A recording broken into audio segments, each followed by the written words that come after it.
एक लाभ कोई गिना दे। अच्छा, और एक सबसे बड़ी हानि मैं धर्म की क्या कहता हूँ कि ये ह्यूमन रिसोर्सेज की सबसे बड़ी हानि हो रही है। अगर ये ह्यूमन रिसोर्सेज, आप ये सोचो कि देश की तरक्की में लगता है, ये जो बाबा जी बैठ करके माला फेर रहे, इनको सबको काम पे लगा दिया जाए कि चलो भाई, कितना प्रोडक्शन होता, कितना लाभ होता, देश की इकोनॉमी में कितना लाभ होता। आज यहाँ पर देश में लाखों लाखों जवान लोग वो जो है मतलब अपनी मेहनत का ये जो कांवड़ चल रहे हैं और करोड़ों लोग आप ये सोचो कि ये श्रम का कितना बड़ी दुरुपयोग है, कितना जाया जा रहा है, वेस्ट हो रहा है कि हम इतने श्रम को यदि किसी तरक्की में लगाते हैं, इनको पढ़ा करके एजुकेशन में लगाते, गरीब बच्चों को पढ़ाते, तो इस देश का कहाँ पहुँच गया होता। तो अच्छा, और एक बात ये भी है, पूरी दुनिया में मैंने देखा कि जहाँ जितना गरीबी होगी, जितना विपन्नता होगी, पैसा नहीं होगा, वहाँ धर्म और ईश्वर का प्रभाव उतना ज़्यादा है। जहाँ अमीरी है, जहाँ पैसा है, विकास है, उनको जरूरत नहीं है, तो वहाँ भगवान की क्या करना है? उनके पिछले पल का काम अपनी जरूरत के हिसाब से क्रिएट कराया ना हमने ईश्वर को।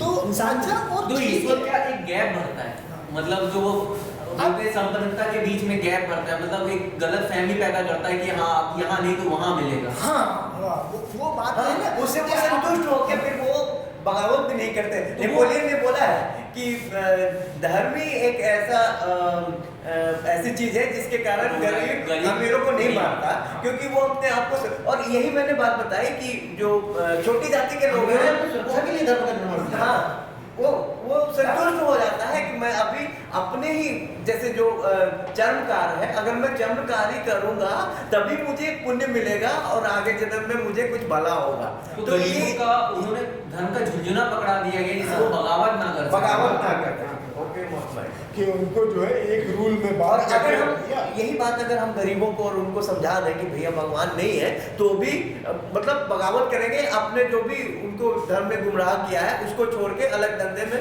लग सकते हैं। मतलब वो अपने टाइम का प्रॉपर प्रोडक्टिव यूज कर पाएंगे। हाँ, यही ब्राह्मणों के साथ भी है। अगर ब्राह्मणों को ये समझा दिया गया भैया तुम पोथी नहीं पढ़ोगे तो तुम्हारा कल्याण नहीं होगा, अगर उनको भी पता चल जाए कि भगवान नहीं है, ये सब कुछ नहीं है, तो भी पोथी नहीं पढ़ेंगे, मतलब जो प्रोडक्टिव काम है वो करेंगे। ये लेकिन मुझे लगता है पुजारी को पता है कि भगवान नहीं है। पता भी होगा तो वो सिस्टम है जिनसे वो फायदा मिलता है। क्योंकि देखिए एक दूसरा पहलू ये भी है कि आज धर्म और भगवान एक व्यवसाय बन गया। पहले भी जितने भी पंडित, पुजारी, मंदिर, आश्रम है, वो केवल जो है भगवान को और धर्म को कैश करा के पैसा कमा रहे हैं। आज देखिए अभी यहाँ पर जो है पहले एक इस्कॉन मंदिर था वृंदावन में, उसके बाद दूसरे महाराज आए, उन्होंने कहा कि अच्छा मैं तुमसे बड़ा बनाऊंगा, उन्होंने इतने $1 मिलियन लगा के जो है वो बना दिया प्रेम मंदिर, उसको जो है यहाँ, हाँ पहले भी यहाँ पर बनाया, उसको यहाँ पर रिलीजियस डिज्नीलैंड भी कहते हैं।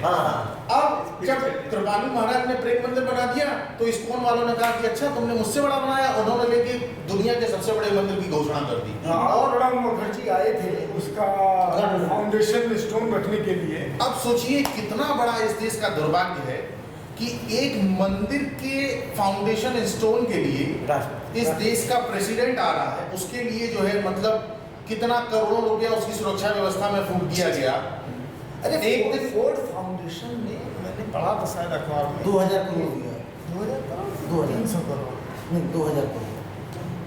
तो ये पहले भी मैंने इतिहास में पढ़ा था, पहले राजा महाराजा भी। एक पॉइंट जुड़ना चाहूंगा कि आस्तिकता का विरोध इसलिए कर रहा है क्योंकि वो लोगों को वनरेबल बनाता है। हाँ, मतलब वनरेबल, उस वनरेबिलिटी को ये धर्म और जो बिजनेस करने वाले ये बहुत अच्छे से एक्सप्लॉइट कर सकते हैं, बहुत तेजी से एक्सप्लॉइट करते हैं। अगर इसलिए 2000 करोड़ रुपए का इतना बड़ा मंदिर किसके लिए बना रहा है? भक्तों के लिए बना रहा है, मतलब जो, और वही भक्त वो देखेंगे इन्होंने अच्छा नहीं यहाँ कंपटीशन नहीं, यहाँ कंपटीशन है, यहाँ अहंकार का भाव। पहले के राजा महाराजा भी मैंने इतिहास में पढ़ा है, वो अच्छे से अच्छा मंदिर बनाते थे कि मेरा नाम होगा। तो यहाँ ये कंपटीशन है, यहाँ पे भक्तों के लिए कौन सोच रहा है? कोई नहीं सोच रहा है। मेरी सबसे बड़ी बात ये भी है जो खजुराहो बनाया उन्होंने बनाए अपने खजानों की सुरक्षा के लिए, क्योंकि वो भी करते साथ साथ खजाने भी होते थे। हाँ हैं वो इसलिए कि लोग डर से उसको लूटेंगे नहीं, दोनों सुरक्षित रहते। देखिए राजा को भी भगवान का रूप इसी ने बताया, क्योंकि राजा करते थे। एक सबसे बड़ी बात ये है कि देखिए, अगर किसी का धर्म है और ईश्वर है, वो ठीक है, अपनी जगह है, वो उसका विश्वास अपनी जगह है, हम इसका विरोध क्यों कर रहे हैं? हमको ये नास्तिकता के प्रसार की आवश्यकता क्या है कि धर्म और ईश्वर के नाम पर जो एक्सप्लॉयटेशन, जो शोषण जुड़ा हुआ है, हमको विरोध तो यही मकसद हर है। शोषण का करना है। देखो, मैंने एक जगह एक बार लिखा भी था कि असल में मेरी असली लड़ाई तो गरीबों के साथ, गरीबी के साथ, मैं गरीबों के साथ खड़ा हूँ और गरीबी से लड़ाई है। ये धर्म और भगवान तो बीच में आ गए, रास्ते में आ गए। नहीं, देखो, मेरी हाँ, असली सर, लड़ाई शोषण से है। हमारे पर तो धर्म धर्म भी होते और ईश्वर के नाम पर ये जो ये अपनी बात है। करोड़ों अरबों रुपया आ रहा है, कहाँ से आ रहा है? ये शोषण से ही तो आ रहा है। ये शोषण ही तो किया जा रहा है। आप दिमाग को मैनिपुलेट कर रहे हो, आप उसकी जेब से पैसा निकलवा रहे हो, आप 50 तरह की आरती कर रहे हो, दान इसमें दे।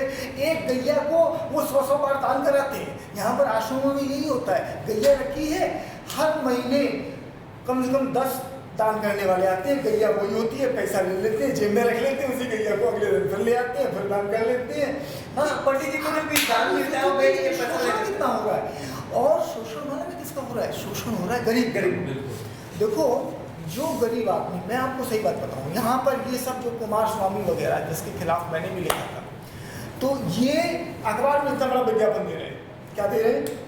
कि ये मंत्र पढ़ो और आपका कैंसर ठीक हो गया, आपका ये ठीक हो गया, उसको बच्चा हो गया, वो परीक्षा में पास हो गया। अब वो ये विज्ञापन दे दे करके अखबारों में आप पूरा पेज का हाँ, विज्ञापन उसमें हेडलाइन होती है, गूंगे बोलने लग गए, हाँ। बहरे सुनने लग गए और अंधे देखने लग गए। इनकी कृपा इसमें ये वही लोग विश्वास करेंगे जो पहले से मानते हैं कि ईश्वर है और ये सब करता है। और कृपा जो है वो इस तरह से कृपा बिक रही है ना, आशीर्वाद बिक रहा है। अब होता क्या है कि जो गरीब लोग हैं, हम पढ़े लिखे लोग हैं, देखिए, एक तो वो आस्तिक है, वो भगवान को, धर्म को मानते हैं। जिसने ऐसा चोला पहन लिया, चंदन लगा लिया, दाढ़ी बढ़ा ली, कपड़ा पहन लिया, तो वो उसको संत मानते हैं, साधु मानते हैं। गाँव देहात में ऐसे ही होता है, सीधे लोग होते हैं। और वो क्या सोचते हैं कि यार कैंसर का इलाज जो है करा तो नहीं पाएंगे, अपने बस में तो है नहीं कि 5 लाख रुपया खर्च कर पाएँ। चलो 500 रुपया बाबा जी को दे करके शायद ये मंत्र मिल जाए, बबूत मिल जाए, ये मिल जाए, ट्राई करने में क्या हर्ज है। आप 500 रुपये का, 1000 रुपये का, इसकी तो मतलब औकात एक गरीब आदमी भी इसी तरह से बना लेता है। इसी तरह से इनको 10, 20, 30, 50 हज़ार आदमी टीवी में विज्ञापन करके मिल जाते हैं। अब आप सोचो कि अगर इनको 1 लाख आदमी ने भी 1000 रुपया दिया, कितना पैसा आ गया ना? इनका गणित क्या है? ये लोग इस तरह से चलते हैं और ये हो क्या रहा है? ये गरीब के पैसे का शोषण हो रहा है। तो हमको और आपको साथ में आने की जरूरत क्या है, क्यों है? ये धर्म और ईश्वर का विरोध करने की, ये नास्तिकता के प्रसार की, ये नास्तिकता के एक टीवी चैनल की एक बहस की, एक लोगों के दिमाग में इस बात को डालने की कि इन गरीबों के साथ खड़ा होना है। हाँ, हमको इनके शोषण को रोकना है, जो इनका इस तरह से ये धर्म और ईश्वर के नाम पर शोषण ही तो हो रहा है। तो मेरा तो मेन उद्देश्य ये है, मैं तब से ही गरीब बच्चों के लिए काम कर रहा हूँ, गरीबों के साथ खड़ा हूँ, और उसी लड़ाई में ये धर्म और भगवान बीच में आ गए। लड़ाई मेरी, फाइट मेरी गरीबी के साथ है, शोषण के खिलाफ है, अत्याचार के खिलाफ है ना, तो ब्राह्मणवाद के खिलाफ है। मैं तो उसके लिए खड़ा हूँ। तो इसलिए नास्तिक हो गया लोग कि अभी जो जैसे अपना जो वीकेंड था ना, जो नास्तिक सम्मेलन, तो उसमें भी यही बात आई थी कि आप नास्तिक बन कैसे गए? तो मैंने यही कहा, मैंने कहा भाई सच्ची बात तो यही है कि ईमानदारी से जीने की सड़क ने नास्तिक बना दिया। क्योंकि आस्तिकता के साथ में आप सच में ईमानदार नहीं होते, मतलब खुद से ही झूठ बोलते हैं, खुद से ही झूठ बोलते हैं। आपको पता है कि ये गलत है, ये आपको ऑलरेडी डाउट है, और बहुत सारे काम सहज मानवीय चीजें आप ऐसे करते हैं कि आप जो है, हाँ, वही ना, जो अभी कहा कहा कि आदमी 500 रुपया देता है, अब जिस गरीब आदमी ने 500 रुपया दिया वो क्यों ये आशा नहीं करता कि जो है मैंने 500 रुपया दिया तो मैं जो है बाबा जी की बहू से मेरा कैंसर ठीक हो जाएगा। वो फिर भी डॉक्टर के पास जो 10, 20, 50 की दवाई होगा खाएगा, लेकिन यदि कदाचित वो ठीक हो गया तो वो सबसे पहले जो है भगवान के गुण गाएगा।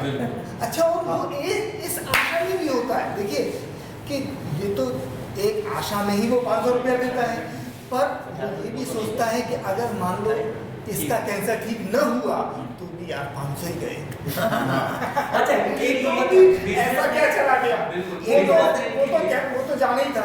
हाँ। एक अच्छा, अब आप देखिए कि यहाँ बिजनेस कैसे होता है। बिजनेस में हमारे तो यहाँ numbers है वो तो। मथुरा में एक जो है बहुत बड़ा आश्रम है बाबा जय गुरुदेव का।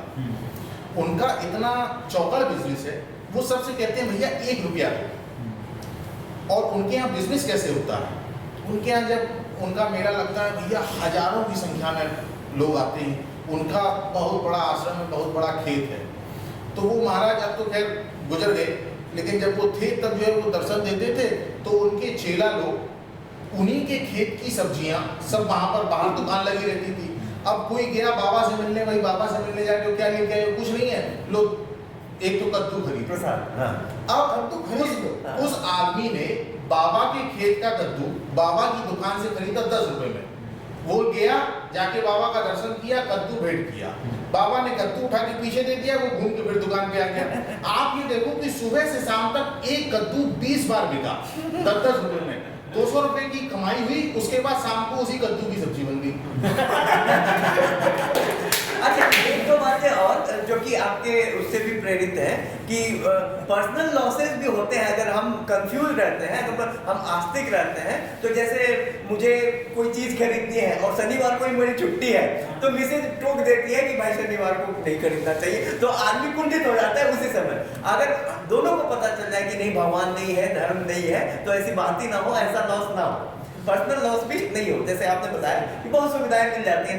अगर एक समस्या और है, ठीक है, मान लो अगर ईश्वर एक होता, मान लो धर्म एक होता तो प्रॉब्लम नहीं आती। आप कहते हैं हमारा धर्म बड़ा है, हमारे ईश्वर बड़ा, हम कहते हैं हमारा है, तो संघर्ष होना स्वाभाविक, बिल्कुल तो संघर्ष की बहुत होती है। इसलिए नास्तिकता की बहुत जरूरत पड़ गई।